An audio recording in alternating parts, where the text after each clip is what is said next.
తెలంగాణలో ఇలాంటి డైలాగులు కొట్టిన నాన్ లోకల్ ప్యాకేజ్ ఇస్తారు ఈ పెద్ద మనిషి చంద్రబాబు నాయుడు గారికి ఇంకొక పార్ట్నర్. ఈ పెద్ద మనిషి ఆంధ్ర పాలకులకు చుక్కలు చూపిస్తా అని చెప్పి తెలంగాణలో డైలాగులు కొడతాడు.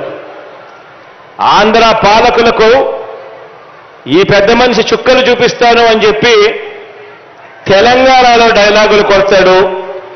ఈ ప్యాకేజీ ఇస్తారు, ఈ మ్యారేజ్ ఇస్తారు.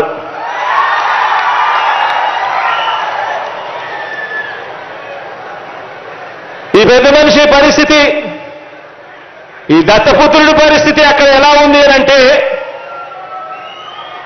ఆ తెలంగాణలో పోటీ పెట్టి ఇన్నిన్ని డైలాగులు ఆంధ్ర రాష్ట్రానికి వ్యతిరేకంగా కొట్టిన ఇన్నిన్ని డైలాగులకు ఆయనకు పడిన ఓట్లెన్నో తెలుసా? చివరికి అక్కడ ఇండిపెండెంట్ గా నిలబడిన చెల్లెమ్మ బర్రెనెక్కకు వచ్చిన ఓట్లు కూడా ఈ పెద్ద మనిషికి చెందిన ఈ పెద్ద మనిషికి దత్తపుత్రుడికి రాలేదు. డిపాజిట్లు కూడా రాల.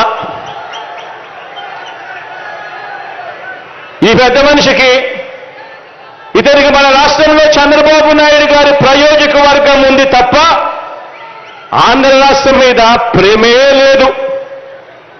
ఇక్కడ ఈ పెద్ద మనిషికి ఒక సొంత నియోజకవర్గం కూడా లేదు.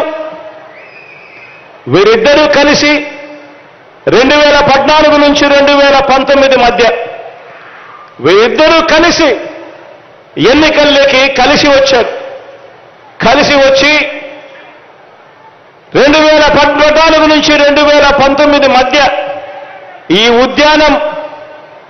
ఉద్యానం ప్రాంతానికి మంచినీరు ఇవ్వటం ఎలా అని చెప్పి కనీసం ఆలోచనైనా చేశారా అంటే అది లేదు.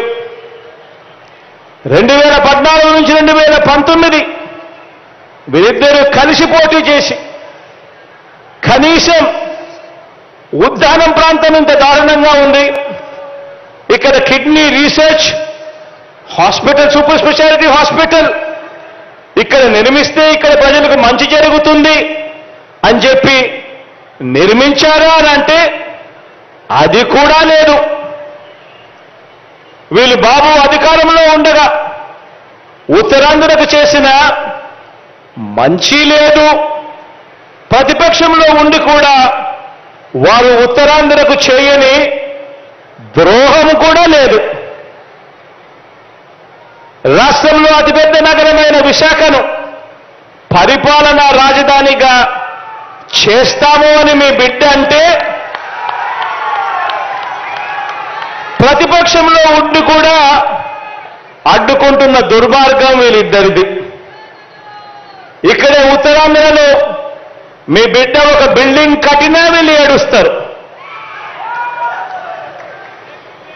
ఇక్కడే ఉత్తరాంధ్రలో మీ బిడ్డ 4 ఆఫీసులు పెట్టినా వీళ్ళు ఏడుస్తారు. సీఎంగా నేను